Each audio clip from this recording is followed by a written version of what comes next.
I'm State Senator Robert Jackson. I represent all of Northern Manhattan, and we are here joined in this joint press conference between the elected officials in Northern Manhattan and the MTA, Union Local TWU Local 100. So here at 168th Street A train and the other trains that have elevators, which is 181st Street and St. Nicholas, 191st Street and St. Nicholas, 184th Street and Fort Washington Avenue, and 190th Street and Fort Washington Avenue. These are the deepest train stations in all of the MTA. And you know one thing? They have had elevator operators assigned to these stations because they're so deep and it's a safety and security over the past 50 years. And all of a sudden, the MTA wants to remove them. And in my opinion, that's not looking after the safety and security of the people of Northern Manhattan. So we say, MTA, change your tune. We want to be able to make sure that our people that we represent are getting the service they rightfully deserve and that they are safe. And so we've joined together with elected public officials. First, let me introduce them to you. Manny De Los Santos is a state assembly member that represents part of Northern Manhattan. We have representative from Congressman Adriana Espaillat's office and a representative from Al Taylor, who is the other state assembly member that represents the area. So today we stand here together as concerned members to send a clear message to the MTA. Abandon your plans to eliminate elevator operators at the 5 deepest stations in Northern Manhattan. Our subway system is the lifeblood of Washington Heights, providing essential transportation for work, education, daily activities, and cultural experiences. However, the trust and safety of our subway system has been significantly eroded by the increasing number of violent incidents in train stations all across New York City. Removing the MTA personnel near these station elevators raises serious concerns about the security of our constituents. These deep subway systems, as I said to you, you have right here at 168th Street, you have the A train and the number 1 train. At St. Nicholas Avenue, 181st Street and St. Nicholas, you have people from the community, you have all of the schools, you have buses coming over from the Bronx. These are the ones that are the lifeblood of our community. At 191st Street and St. Nicholas, you have Isabella Geriatric Center, you have George Washington High School campus where there's 4 schools. There are multiple elevators. It is the deepest in the system of over 180 feet all the way down.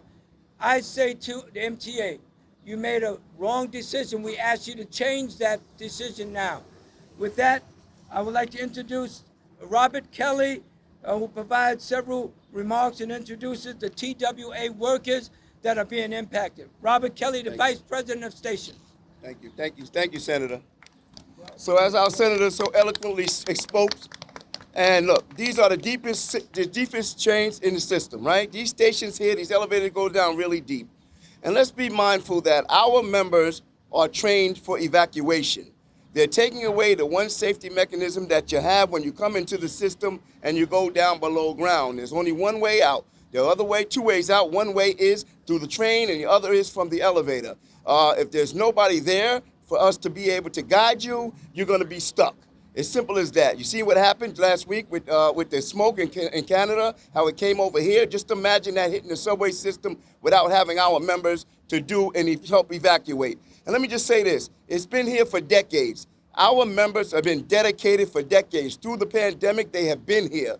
Every day when others was at home, protected, away, they came here to work every day. And to treat them this way is just sad. It's a travesty. They came here dedicated. We expect the MTA to be just as dedicated as our members. We have a couple of our members that we want to speak for you. We have Mr. Brooks and Ms. Gomez. They have some comments that they would like to make. But let me just say this. Cease and desist. I speak to you, MTA. Cease and desist. Do the right thing, not only by the ridership, but by the people that come here dedicated to you each and every day. Don't forget, we was here when you was at home sleep, or you was home protected. These members was here taking care of the ridership. Ms. Gomez. Yes. This is Ms. Gomez. She Good is an morning. elevator operator. Good morning. Yes, I'm Deborah Gomez.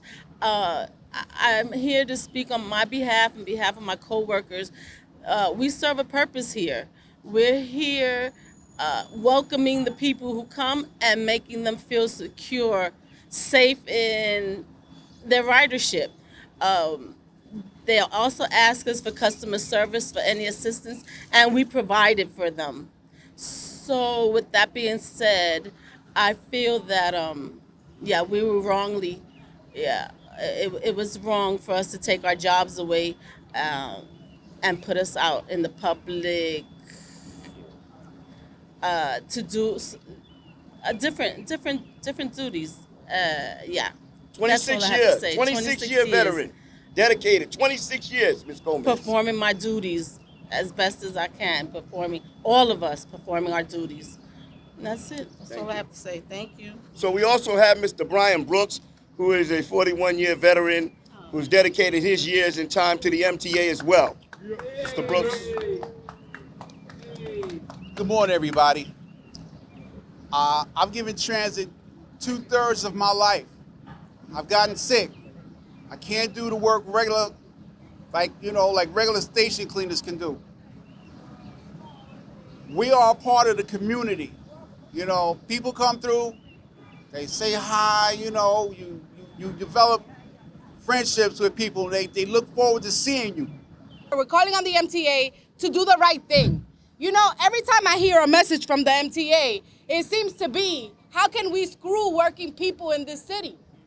When you talk about fare hikes, when you talk about the lack of services that we get every single day, but to take jobs away from people, they act quickly, don't they?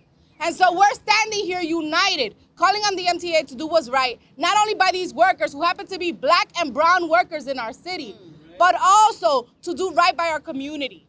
These workers are staples in our community. They've been here. They're always here. I mean, I went to high school in Washington Heights, and my train station, the 191st train station, was always manned by men and women who worked for the MTA. And you're right, as high school students, we felt safe when we saw those workers there. And there were many times where those workers also intervened to make sure that if someone needed assistance, they were there to help. You know, our community is an aging one. We are right here in front of New York Presbyterian Hospital. This is a beacon for us, a hospital that services our communities. We also have sick and elderly people who need assistance. And these workers consistently have stepped up. So now it's time for us to step up for y'all. And you know, our train stations are getting major overhauls. All of our elevators are being fixed. We're finally gonna enjoy a good quality of life in our train stations, and these workers deserve to be there to celebrate those wins because they were part of them. So I'll continue to stand with Senator Jackson, Assemblymember De Los Santos, and all of the elected officials in our community to call on the MTA to do the right thing. Thank you. Thank you. Thank you. Thank you. Yes. And to make sure that we do everything we can, TWU Local 100, their attorney, Arthur Swartz, is going to speak about a lawsuit. Arthur. Right. So,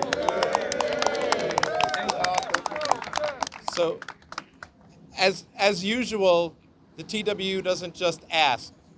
We don't just ask, because what we have here is as in many occasions, a confluence of interest between the workers and the community. These workers aren't just people who provide safe conditions for those traveling up and down the elevators. This isn't just a matter of take care of the community, because everybody who does these jobs in the New York City Transit Authority is a person with a disability. This is a disability rights issue. Every one of these jobs is filled by somebody who is certified by the New York City Transit Authority as having disabilities that prevent them from doing regular jobs as cleaners. So what is going on here is they're not just eliminating these jobs, they are eliminating these people, because they are saying to them, too bad, we don't care anymore. We don't care about your disabilities. Go wash stations. Go do stuff that the doctors say you're not capable of doing. After 50 years, Every one of the people who does this job now, every one of the 18 or so people who do these jobs now, got it because they picked, it's a special pick for people with disabilities. And the city, and the transit authority does not have a right to eliminate the reasonable accommodation that they have provided to these 18 people after all these years. There's absolutely no reason. So their interest as disabled workers, which we are going to fight for in the courts, comes together with the interest of this community for safe subway stations. Just like when we fought the closure of subway booths, we fought the efforts by the New York City Transit Authority to eliminate station agents. We need the eyes and ears of our members in the subway stations to keep us safe. By us, because I'm a commuter and I'm a lawyer for the union. So by next week, the union will be in court, and we invite Senator Jackson and Assemblymember De Los Santos and City Council Member De La Rosa to join us in this lawsuit to try to stop this change, which is supposed to go into effect around July 1st. So we have 2 weeks to get a judge to stop this, and we're going to do it. Thank you. Thank you. Thank you.